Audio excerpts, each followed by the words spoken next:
नमस्कार दोस्तों, मैं डॉक्टर उमा शंकर सिंह। मेरे चैनल में आपका बहुत बहुत स्वागत है। साथियों, आइए आज हम जानते हैं डैंड्रफ के बारे में, यानी जो डैंड्रफ होता है उसके बारे में आज हम लोग जानेंगे। साथियों, जो डैंड्रफ होता है ये अक्सर करके ठंडी में होता है, लेकिन बरसात के मौसम में भी, इस टाइम जो बरसात का सीज़न चल रहा है इस टाइम भी बहुत से लोगों में पाया जाता है।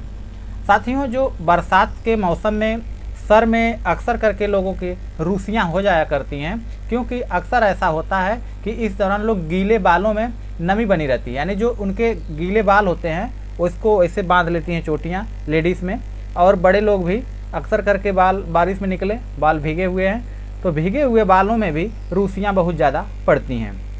इस दौरान बरसात का पानी में जाने से अक्सर करके ऐसा होता है कि बाल चिपचिपा हो जाता है और उस पर धूल मिट्टी पड़ती हैं तो वो दिक्कत करता है। साथियों, इससे जो है कि डैंड्रफ का खतरा बढ़ जाता है। जो बरसात का पानी होता है सिर में जाने पर, यानी कि जो कीटाणु होते हैं वो भी आके चिपकते हैं और वो भी डैंड्रफ का कारण बनते हैं। तो ये सब डैंड्रफ के कारण होते हैं। लेकिन साथियों, खास करके अक्सर करके कहें तो ठंडी में भी बहुत से लोग डैंड्रफ से परेशान होते हैं। तो उसमें एक दिक्कत और आती है, ज़्यादातर लोग ऐसा देखा जाता है कि लोग गर्म पानी से नहाते हैं। जब गर्म पानी से नहाते हैं और बालों को लेडीज़ बांध लेती हैं तो वो भी दिक्कत करता है, यानी कि कहें तो डैंड्रफ का कारण बन जाता है।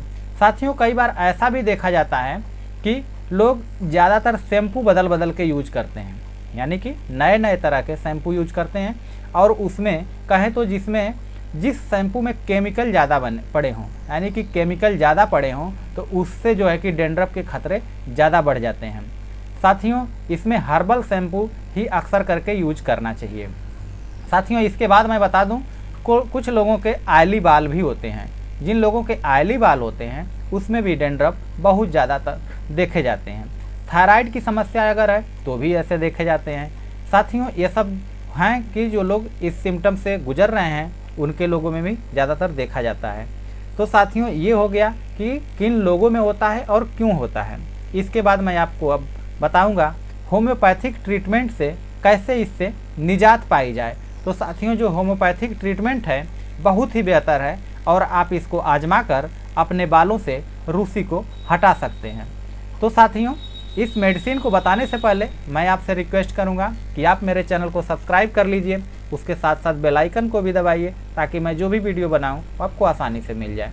तो साथियों, चलिए आगे अब हम मेडिसिन की तरफ बढ़ते हैं और देखते हैं कि कैसे काम करती है मेडिसिन और किन लोगों पे कौन सी मेडिसिन सूट करेगी।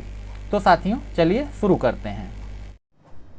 साथियों, ये देखिए, इस तरह के बालों में अगर इस तरह की रुसियाँ पड़ी हुई हैं तो इसके लिए आपको मेडिसिन अब शुरू करते हैं। साथियों, सिर में जो डैंड्रफ होते हैं उसके लिए सबसे बेहतर मेडिसिन, या फिर कहें तो सबसे पहली मेडिसिन शुरू होती है साथियों आर्सेनिकम। साथियों, सभी बेस्ट हैं, लेकिन अब आर्सेनिक के बारे में जान लीजिए। सिर पर से खुश्क रूसी झड़ना, यानी कि जब आप कंघा लगाते हैं और सर पर से रूसियाँ गिरती हैं कंघा लगाने पर, तो उसमें साथियों आर्सेनिकम एल्बम को 30 पावर में सुबह दोपहर शाम या फिर कहें तो 4 बार 2-2 बूंद देना चाहिए। साथियों, दूसरी मेडिसिन है सीपिया। साथियों, सीपिया का लक्षण है कि सिर पर से तर गीला रूसी झड़ना, यानी कि जब आप कंघा लगाते हैं तो उसमें से चिपचिपा टाइप का कुछ रूसी निकलती है, यानी कि वो चिपचिपी होती है और कंघी पर भी चिपक जाती है। तो इस तरह में साथियों सीपिया दिया जाता है, जो कि बहुत बेहतर काम करती है। साथियों, सिर पर से मोटी रूसी झड़ना, अगर सिर पर से अगर आप कंघा लगाते हैं और मोटी मोटी चकत्ते में रूसियाँ निकल रही हैं तो आपको साथियों 30 पावर में कहें तो 2-2 बूंद 3 बार या फिर 4 बार सल्फर यूज करना चाहिए, जो कि बहुत ही अच्छा असरदार साबित होता है। साथियों, अगर कहें तो रोगी जो होता है कि अगर कमज़ोर हो, यानी कि कमज़ोर दुबला पतला हो, सिर में रूसी के कारण खुजली भी ज़्यादा हो, यानी कि वो बार बार खुजला रहा हो और रूसी खूब पड़ी हो, तो इसमें साथियों कहते हैं कि रेडियम ब्रोम, साथियों रेडियम ब्रोम की दवा आती है, जो रेडियम ब्रोम 30 पावर में होम्योपैथिक दवा है। इसको आपको 2 बूंद सुबह दोपहर शाम या फिर 4 बार भी लिया जा सकता है। साथियों, इसके बाद बात करेंगे फ्लोरिक एसिड की। साथियों, जो फ्लोरिक एसिड होती है इसका लक्षण होता है कि सूखी रूसी के साथ साथियों जो सूखी रूसी होती है उसके साथ साथ बाल भी झड़ते हैं और साथ में खुजली भी होती है। अब ये देख लीजिए, रेडियम ब्रोम में केवल आपको रूसी के साथ खुजली थी और इसमें जो है कि खुजली के साथ रूसी भी है और बाल भी झड़ना है। यानी अगर अब तीनों लक्षण मिलते हो आपको कि बाल भी झड़ रहे हैं, रूसी भी है, साथ में खुजली भी है, तो साथियों फ्लोरिक एसिड देना चाहिए, जो कि 30 पावर में 2-2 बूंद सुबह दोपहर शाम या फिर 4 बार लिया जा सकता है। साथियों बहुत बेहतर काम करती है।